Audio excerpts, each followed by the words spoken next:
Okay, so hello again. Welcome to the Stella Adler studio of Acti, Visual, a visual. Center of the Arts. Right, here's the visual, the marble bed, many sticky notes in it. Um, thank you. Thank you to Tom Oppenheim, who was our artistic director. He created this series and all of the arts series at the Stella Adler studio. And especially thank you to Tom for his Herculean task of keeping the studio and all of its moving parts moving forward. Thank you, Nina Capelli Oppenheim, the director of our cultural affairs. A very special thank you to Libby J. Vera for making it all possible. Tonight is a celebration of Grace Schulman's The Marble Bed. However, Grace will begin the reading by reading The Dancers, a poem from an earlier collection called Days of Wonder, New and Selected Poems. And we have songwriter Andy Schulman, who said he was inspired by Grace's evocative words to write the song that you will hear soon. Then we will hear from Grace. Grace will do what Grace does. She will read, she will talk to us. It'll be glorious. Then we are going to continue with some more readings by Adeyinka Adebola, Morgan Williams, and Lauren McClung, who is the editor of Inheriting the War. And we had a book celebration for this about 3 years ago. Then we're going to move to the audience. We have invited members of the audience to read a poem by Grace. It can be from the Marble Bed or somewhere else. Then our final reader of the evening is the great Yusef Kominyaка. Yusef Kominyaка will be our final reader of the evening. He is our surprise tonight. Yusef will be back soon, and we know that tonight he will bring this celebration to heights unknown. Grace Schulman. Thank Grace, wait a minute. you. This is your intro. That was the evening intro. Okay. She's had many honors bestowed upon her and a slew of accomplishments. Just to mention a few, winner of the Frost Medal for Distinguished Lifetime Achievement in American Poetry, a member of the American Academy of Arts and Letters. She is the author of 8 collections of poems and a memoir, Strange Paradise, Portrait of a Marriage, former poetry editor of The Nation and director of the Poetry Center, 92nd Street Y. She was the Stella Adler Studios 2019 resident poet, and she is distinguished professor of CUNY's Baruch College. Now I'm going to read an email by the wonderful poet Philip Schultz. He wrote this email to Grace after he read The Marble Bed. Fortunately, he's teaching tonight. He can't be with us, but he sends his best wishes. This is the email. Dear Grace, beautiful in conception and execution, a marvel of vision and passion, always your dancing partners. From early Montauk to the pandemic, Italian angels of sex and death, those uninhibited creatures, to visions of ascension on Fifth Avenue. You seek and find tranquility in blizzards, the price of silk, love in all its endless grief and convolutions. Who else can turn sonnets into passion plays? Congratulations, dearest Grace. One of the many discoveries here is my need to be proud of something, someone. In a time like this, you make us all look good. Much love, Phil. Please welcome Grace Schulman. Thank you. Joanne, thank you. I'm full of joy tonight, and I'm joyful because you are all here. And I thank you for being here to help me launch my new book, The Marble Bed. It's wonderful to see your faces, and I'm very grateful. I had the good fortune of knowing Harold Clurman, who was Tom's, Joanne mentioned Tom Oppenheim. He was Tom's grandfather, and he founded, that is, he inspired the Harold Clurman wing.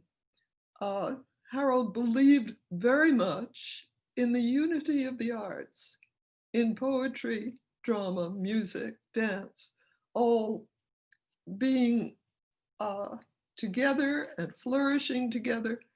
And this is his place. And I know that, Joanne, I know that he's smiling down at you from heaven because you have organized this wonderful series.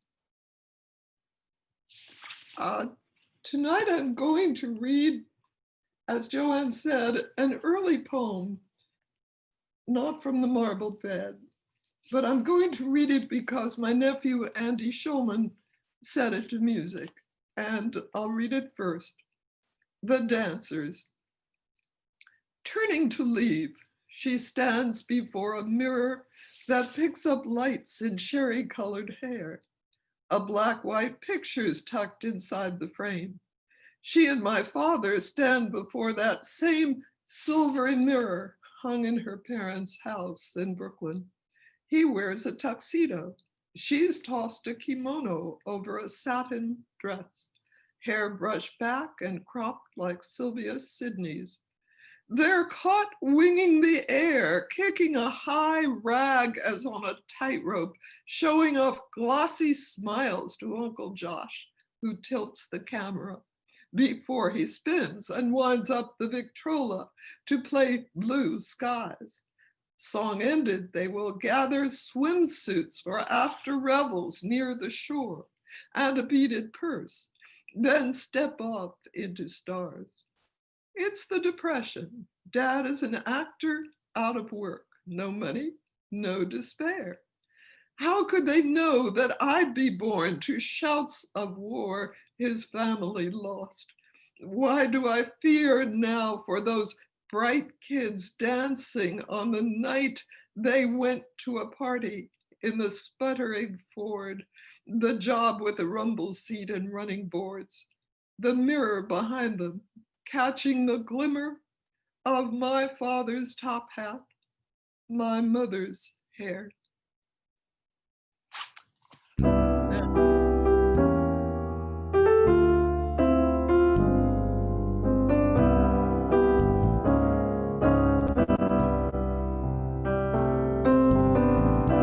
Turning to leave, she stands before a mirror that picks up lights from sherry-colored hair.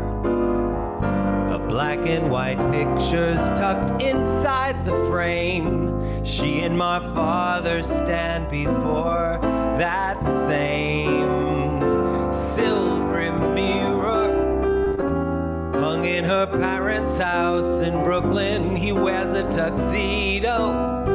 She's tossed a kimono over a satin dress, hair brushed back and cropped like Sylvia Sidney's.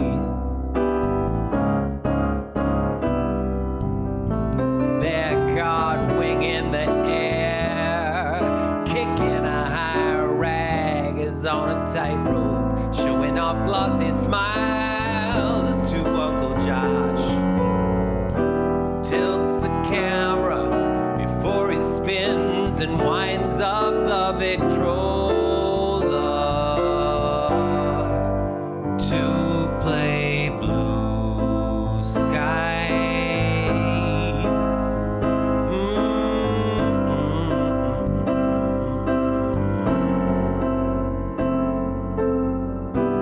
Song ended, they will gather swimsuits for after revels near the shore,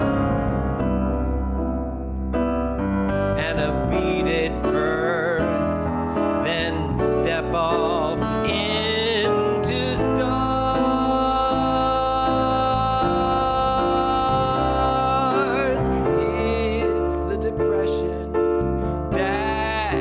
an actor out of work. No money, no despair. How could they know that I'd be born to shouts of war? His family lost. Why do I fear now for these bright kids dancing all the night? They went to a party in the sputtering Ford, the job with the rumble seat and the running boards, the mirror behind them catching the glimmer of my father's top hat, my mother's hair.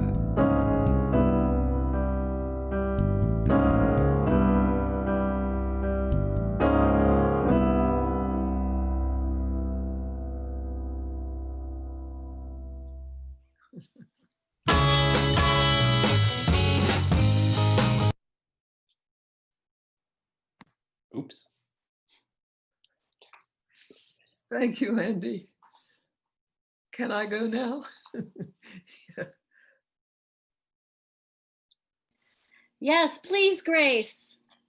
That's I'm what, going to start my reading not with a poem of mine, but with a poem by a great poet, Yusef Kumanyaka. And if I've read this before, forgive me, it's my mantra. And it expresses the joy that I feel tonight.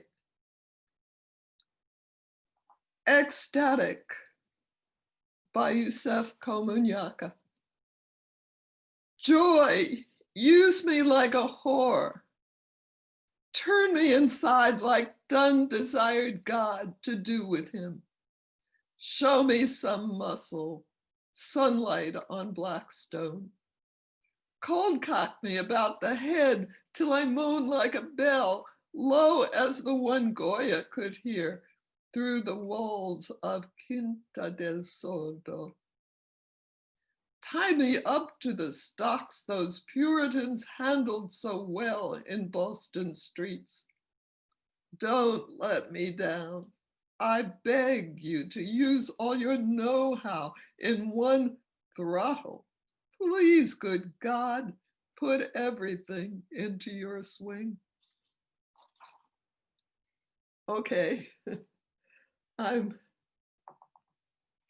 going to read now from my new book, The Marble Bed. And I'll start with the sequence of poems that The Marble Bed comes from. Tomb sculptures in the Staglieno Cemetery that I saw in Genoa, in Italy. And this first one, the pictures I took are in the book. This first one is the angel. So this is death, lifelike in marble and unconsoling on a merchant's tomb. No man with a scythe, no man at all, but her, slim-hipped in an airy gown nipped at the waist. On the high breast, one hand rests, the slender fingers limp, waiting to beckon or direct. Come hither, lips, barbed wings. The eyes translucent, clear lakes you want to fathom, but the gaze says, I don't want to be known or understood. Angel of cold passion, angel of sex and death, essential answers hidden in one vamp. When I pass by, she turns to follow. Death, you terrify, just as you lure me with a knowing glance. Widow.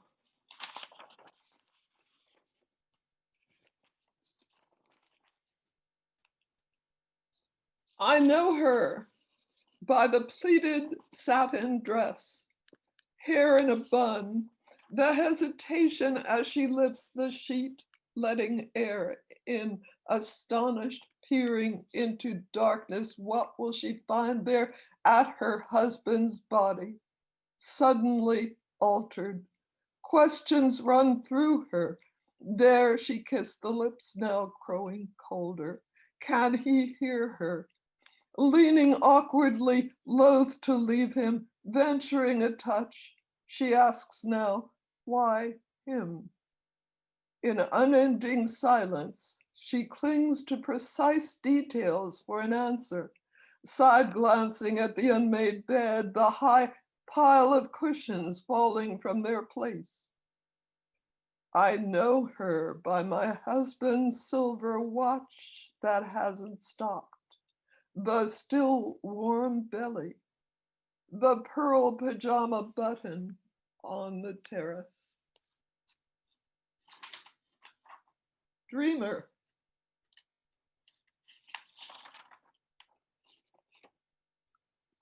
Clerics opposed her installation here, so close to rosaries, hands clasped in prayer. Officials said a travesty of holiness, pagan and pious, other slurs unclear. What was it? Not the lips about to part, the mouth to speak, the tousled hair, the robe that slides down a bare shoulder, curvy hips. Those were the sculptor's art. Nor was it her calm perch, dreaming not dead. The dream, though, those three ovals in her hand, seemingly blossoms, are poppy pods formed after flowering, from whose sticky substance opium is drawn. Demeter, in grief over her daughter's fate, would sip the stuff to soothe her loss. At the Staglieno, sexy is fine, is life. Addiction, no. Maria Francesca.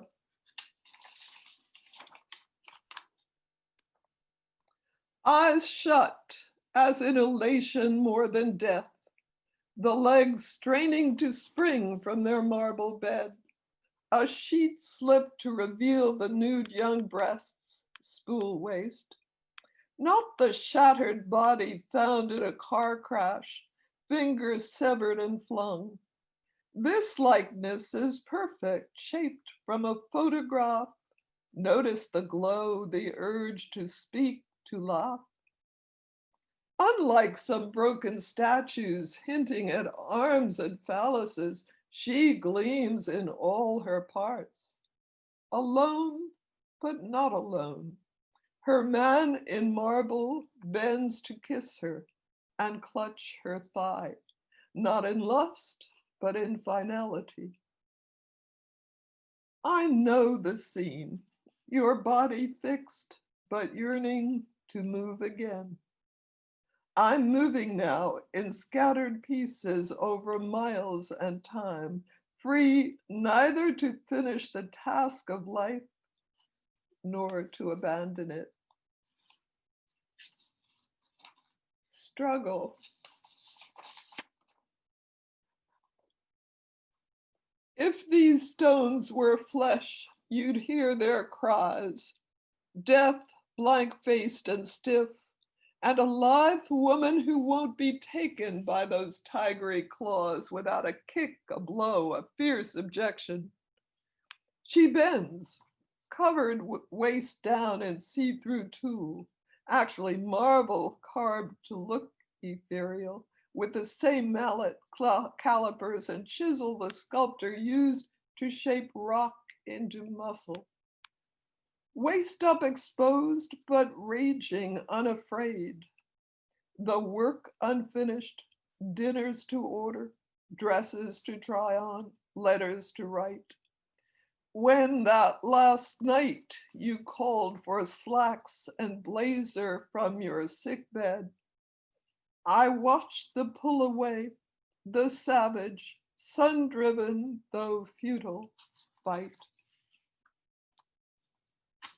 Woman in Sunlight.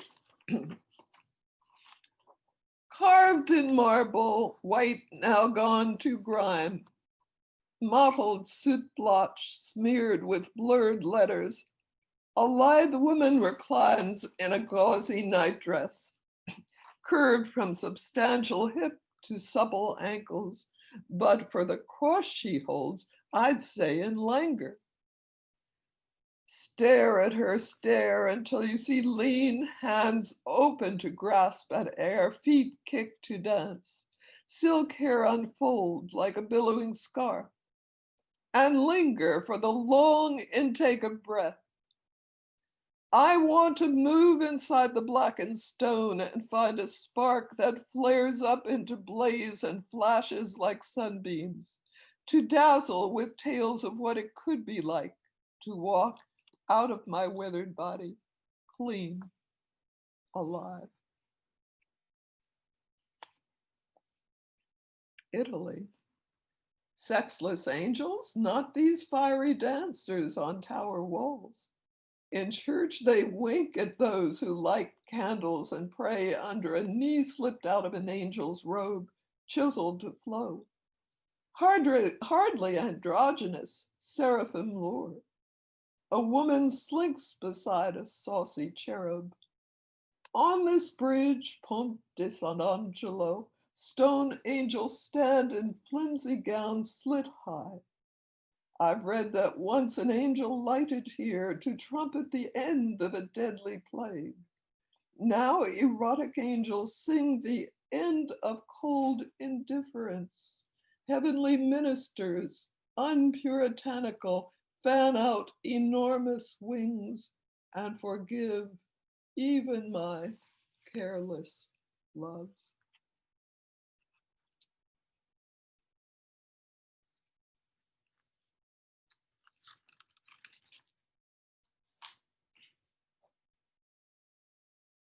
I'd like to read a poem of hope, which I need. I'm sure we all need it in our time. It's called Orchid. Not raised, but found, this dancer idling on trash, abandoned in the compactor room, fated to be smothered in a green bag. Its 7 blooms startling, hot pink smiles in deadpan weather on the year's shortest day with a long night ahead. Gingerly, sponging off ashes, eggshells, silvery powder, talc, I hope, from its mossy planter. I slide it toward high windows and it changes like fire. Sherry to red, purple to magenta, colors of blood, of Beaujolais, of sin and holiness, of saints on stained glass panels, light shining through a diva's fan. Fuchsia, the color named for a plant that must have jolted Leonard Fuchs, the botanist, when he discovered it in the 16th century. My orchid's serious name is Phalaenopsis, for moths in flight. Its wingy blooms blink, teasing just out of eye's reach. Sunsets, they turn the color of red ochre mixed with manganese, powdered and blown through reeds by the early cave painters, fearful of beasts, to glitter from a bison's frame. I don't know the exact shade of red purple the Phoenicians used to dye robes for kings, but I think this was it. Also, the color of a rose Yeats set afire to see its ghost. In my mind, the ancient Egyptian who painted amulets inside a royal tomb wished only for this sizzling fuchsia to wake the beloved dead, as he mixed gypsum with rose madder in futile passion. Once, as a child, I wandered in the park bordering my usual asphalt streets and saw a flower, red-purple on a stem with wings. I called to it my angel. Now I give an orchid air and water. Turn down the lumiere. Stroke the crooked stem that darts out to reveal wings whose vermilion, burning against a window-facing brick, defies endings on this cold year's end. I'm in Long Island now, walking on the shore. And very often on that shore, I hear jazz in the waves. I hear the 5-note phrases, I hear the tremulo, I hear the rhythm, the hiss and churn of the waves. I hear the great jazz players. And this poem is of my vision of a great tenor sax named Ben Webster. Exile. Walking on sand littered with broken shells, a scallop fan, a whelk cracked on its journey to shore. I spun around, far out at sea, slow at the start, a keening, no, a murmur, as haze cleared and a man grew into sight. Broad shoulders, puffy eyes, looming above the waves. Ben Webster, soloing. Holding his tenor sax like a figurehead, he played in a ghostly breath, a whisper, then a vibrato, and a howl in air. Time after time, time stopped. Years before, he'd fled to Holland.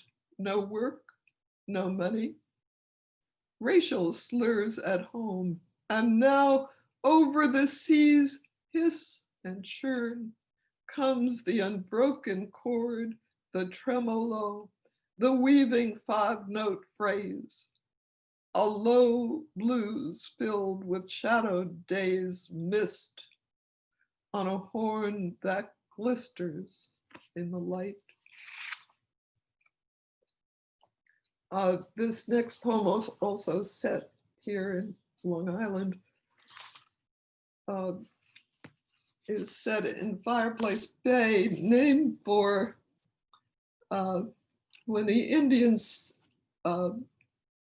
made smoke signals to warn of piracy, to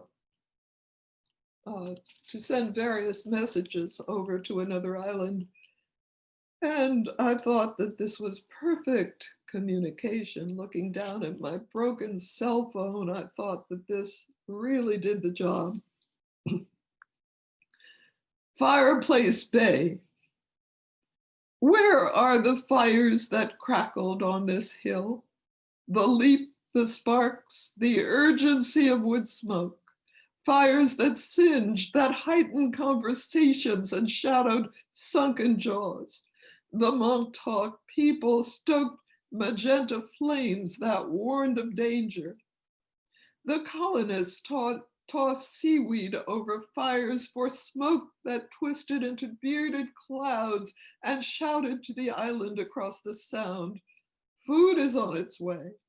Smoke clouds replying, sheep's wool, newly sheared, ready for transport, and send over clamming rakes from Parson's smithy. Speak, fires. Last night, a cedar fell in the downpour, crashing power lines that need repair. Cell phones fail without towers nearby. Computers sleep in this speechless neighborhood. I dream of fires and of a surfman who recounts his catch in stories that flare up in orange blaze and circle into smoke like words.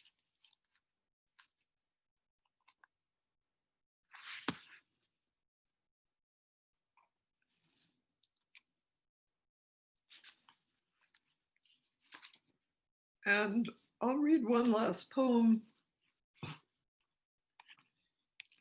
a memory. That summer, Joy began with a cerulean sky and breaths of grass, sweeter than subway odors. My mind was playing over the warm, hard runs of Sonny Rollins on tenor sax, in rhythm with the roll of a wooden pier. Brash kids beside me gleaming wet in sun. Urgent yet serene, his tones kept hidden what I'd read of his early addiction, crime, jail, overcome, no lasting harm. Lifted perhaps by someone's sturdy arms, savoring the single notes and lulls, risking the wild delight of his gazelle. I knifed into the lake, seemingly tranquil, limpid with emerald weeds. A sudden whirl pulled me around. I swam, steering upward, and turned, the wrong way. Blue pain. My head hit the deck's underside, no space to breathe. I thought the tide would suck me down to mud. No, someone saw. Sturdy arms dragged me up, changed, knowing how close bliss was to dread and how it must have been to yell for help, hear no sound, and scream through your horn instead. Thank you very much. Thank you. Thank you, Grace. Now we're going to hear a poem of Grace's read by Adiyenka Ajibolo. Hello, everybody. My name is Adiyenka Adebola. I am a first-year Adler student. And yeah, I just want to say thank you to Grace for writing such a wonderful book of poetry and memories and stuff. And on that note, I'd like to read Regret. Regret, after Thomas Wyatt. My schooner filled to brimming with regret sails in a storm. Breakers flood the deck, rising slow in rhythm of deep breaths. You, radiant as loss, stand at the helm, clutching the wheel. See white sails worn brown with tears of gale force winds that cracked the engine. We steer into the eye, all safety gone. The mind reels with what it can't imagine of death. Now, limping through rapid currents between rocks and shale, I dwell on reason and foresight that, like trusted tenants skipped without paying rent, the should have done and might have said my torment. Stars blur tonight as mist consumes the harbor. Yeah. Thank you. It's beautiful. Thank you, Ade. Morgan? Hello, I'm Morgan Williams, and I'm a second year at Stella Adler, and I will be reading Grace Schulman's Ascension from her collection, The Marble Bed. Ascension. That morning, in the Church of the Ascension on Lower Fifth, once a sanctuary for bonnets and top hats, I had a vision of clipped pines, bamboo, a Kyoto garden. Odd.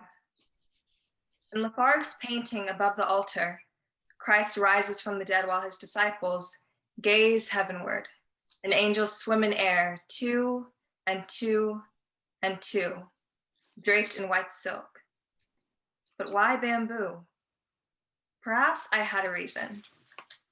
Lafargue, his marriage ended, brushes dry, went to Japan and gasped when he found Fuji. He saw the mountaintop float like a god, loom over him and fade. At once renewed, he painted Christ rising from the hills to heaven's kingdom.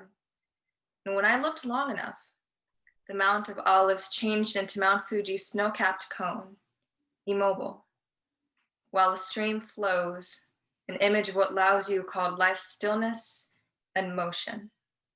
Now, in the Church of the Ascension, I praise all things that soar and make a crowd glance skyward. A wave of white thistledown, an egret's dangling legs in flight, a siren red balloon, snow wafting high, a Buddhist moon, Lafargue's Christ that turns into the great Buddha shimmering in bronze, and after that Muhammad's horse, Elijah's chariot let fly above the altar. I'll be there, gazing impiously, unless that is what sacred is, the work, the looking up, the wonder. Thank you. Thank you, Morgan. Lauren?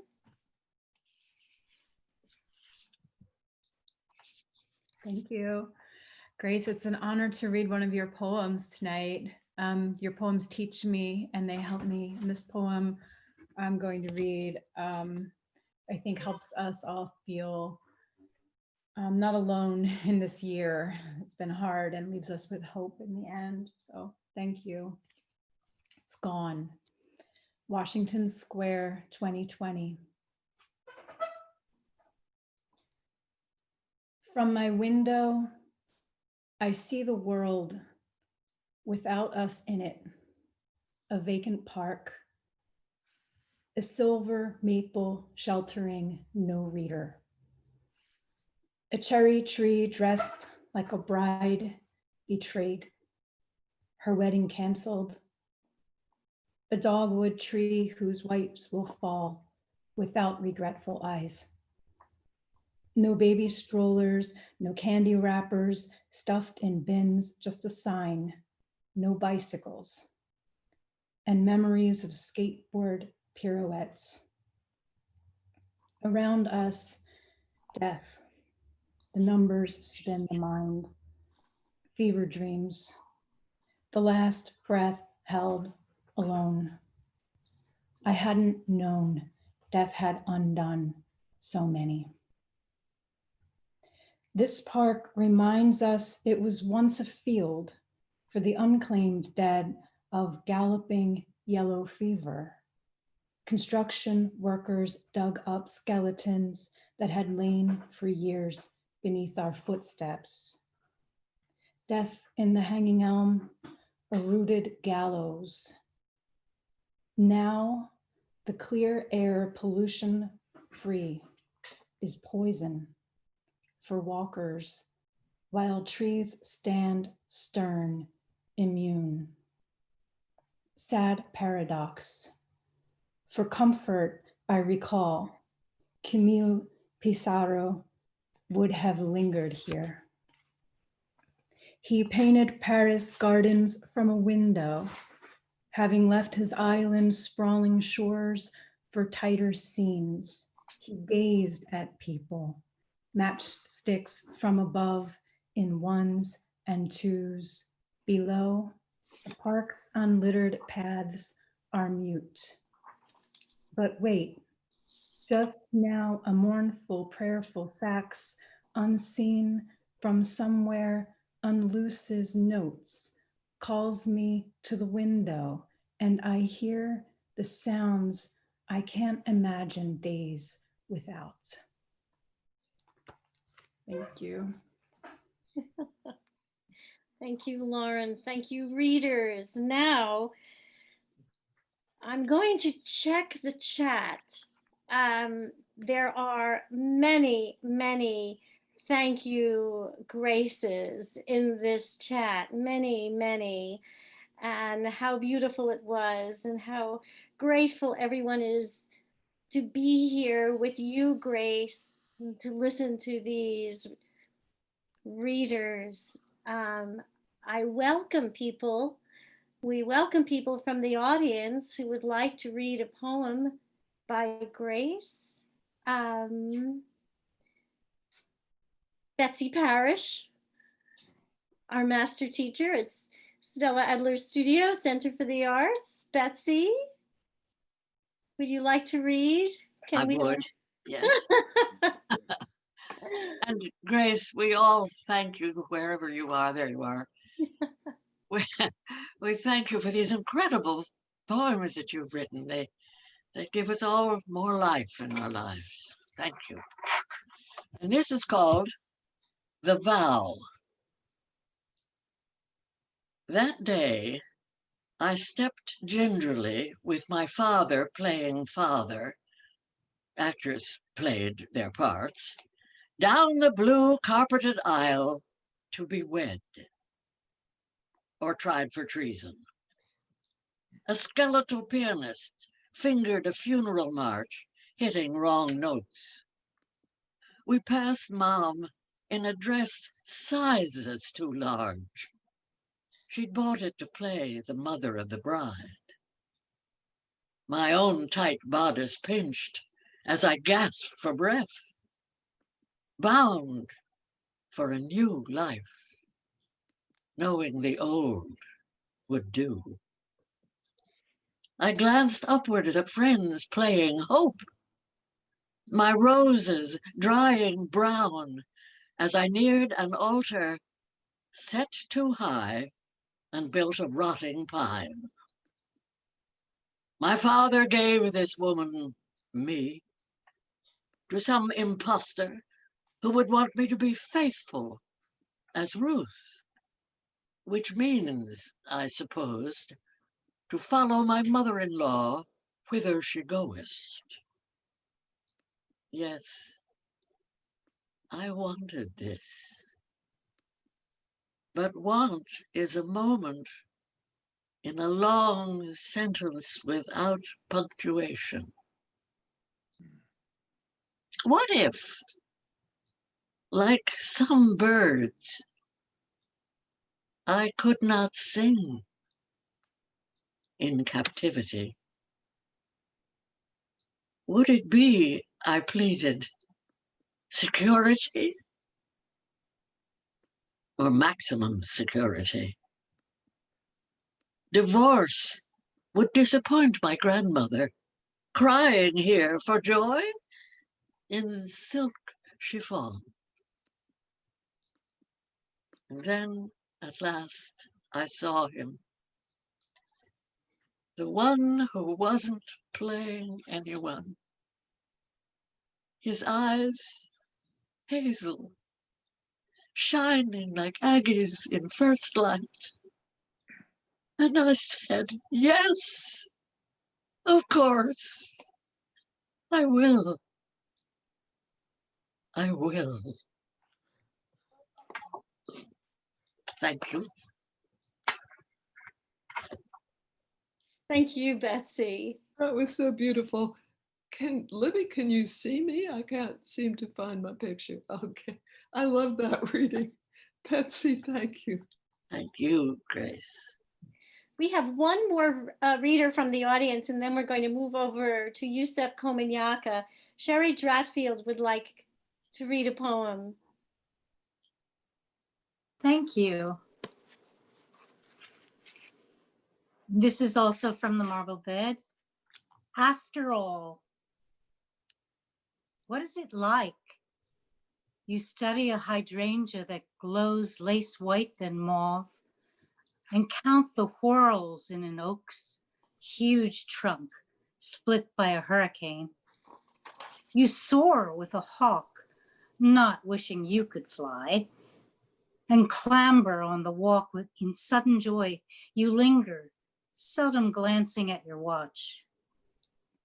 You walk to the Hudson River at dawn, watching a terrier grow out of fog, and tawny red bricks that had been blurs of townhouses the days when you'd whizzed past.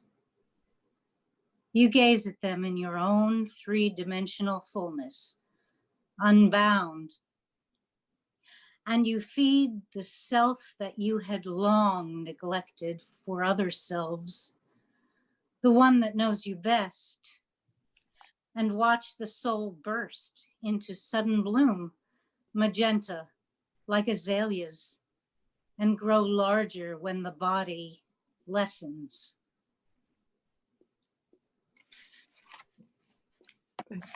Thank you. Thank you. Thank you, Sherry. So now we have the great pleasure of hearing Yusef Kominyaка read some of Grace's poems. And what a treat, Grace, that you read Ecstatic by Yusef Kominyaка.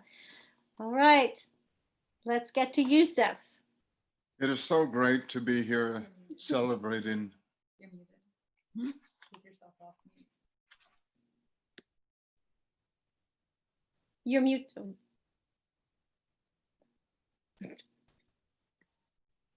There you go. Okay. It is so great to be here celebrating Grace's amazing, penetrating, luminous work. Mm. I'm going to read a poem titled Because. Because in a wounded universe, the tufts of grass still glisten. The first daffodil shoots up through ice melt, and a red-tailed hawk perches on the cathedral spire. And because children toss a far red ball in the yard where a schoolhouse facade was scarred by vandals, and joggers still circle a dry reservoir, because a rainbow flaunts its painted ribbons and slips them somewhere beneath the earth, because in a smoky bar, the trombone blares louder than street sirens, because those who can no longer speak of pain or sinking. And when, on this wide meadow in the park, a full moon still outshines the city lights, and on returning home below the North Star, I see new bricks and glass where the tower fell. And I remember my love's callous hand softened in my hand like crab apple blossoms showered our laps, and a white and a yellow rose opened its satellites of orange buds, because I cannot lose the injured world without losing the world. I have to praise it. Mm.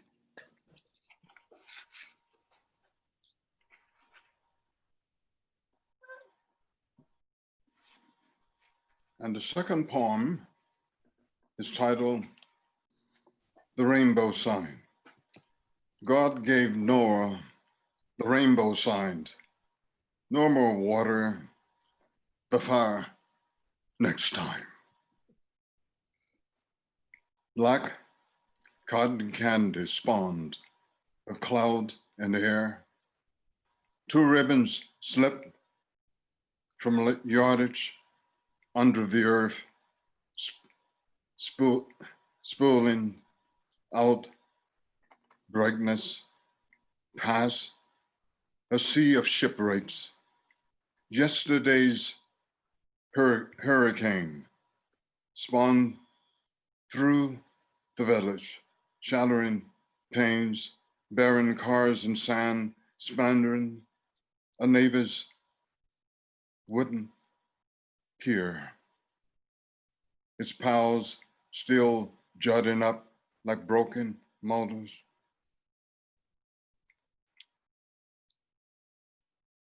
Wrenching wires, screaming of loss, blackout, our faces flush and candlelight. We watch nerve endings of lightning shout the windows and question walls, shadows for predictions. Today, the rainbow sign, God's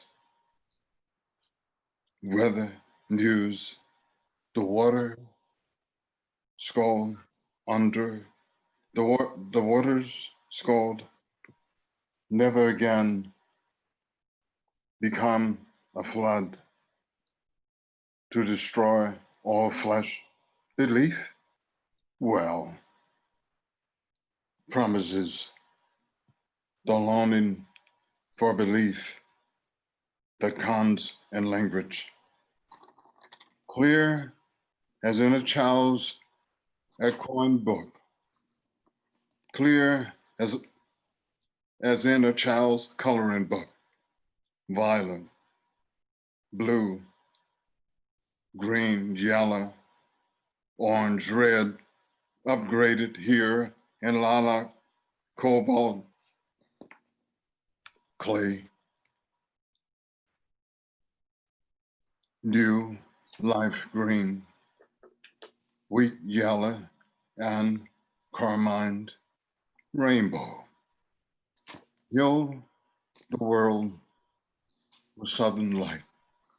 Let us drive into bars of tinted gauze, then hide indoors until the far next time. I'm overwhelmed. Yosef, thank you so much. I wish I could have gotten the light out of my eyes. Thank you. Sorry about that, Yusuf. Next time. Grace. I'm overwhelmed. I just speechless with joy, and I don't know what to say. However, I've just written a new poem, which happens to be set in Stella Adler. And it has to do with a reading that Derek Walcott gave here. Yes. And I wonder if I could try it out on you. It has not been seen by human eyes before. A noble fraud.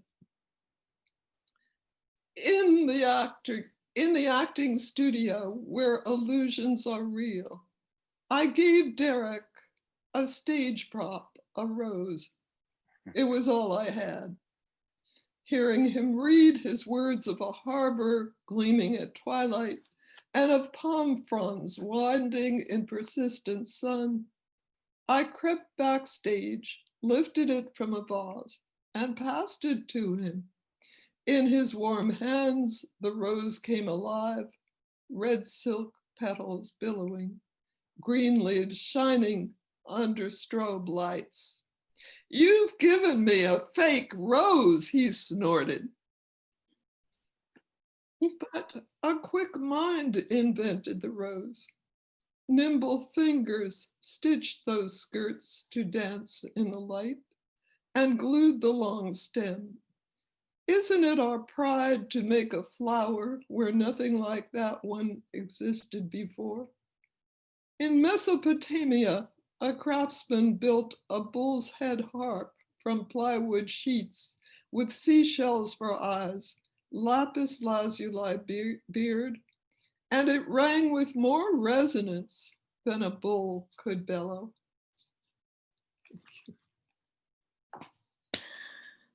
I remember that reading with Derek Walcott.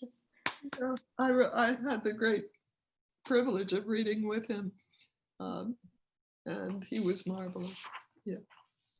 Well, this has been extraordinary. And thank you all. Thank you all. And the poet Marilyn Nelson would call this a communal gathering, and that poetry rediscovers reality, rediscovers physicality. So I say good night to you all. Be safe, wear a mask, plank, read poetry, love from the Stella Adler Studio Center of the Arts. We thank you so much. And Grace, I wish you could read all these comments. I'll tell you about them as we talk about this evening. Are there any final words from you, Grace? You're gobsmacked. That's Well, thank you. Thank you all, everybody, for coming. Thank you, Yusef and the readers. It was really a lovely night. May I say also thank you, Joanne. This is a magnificent event. You know, curators are poets. Curation, there's a poetry in curation, and this is a great poem that you and Grace have wrought together. So thank you, and thank you, Grace. So great to see you and hear you. Yes, thank you, And Tom. Steph and all the readers. Yes, yes. Thank you. Thank you. All right.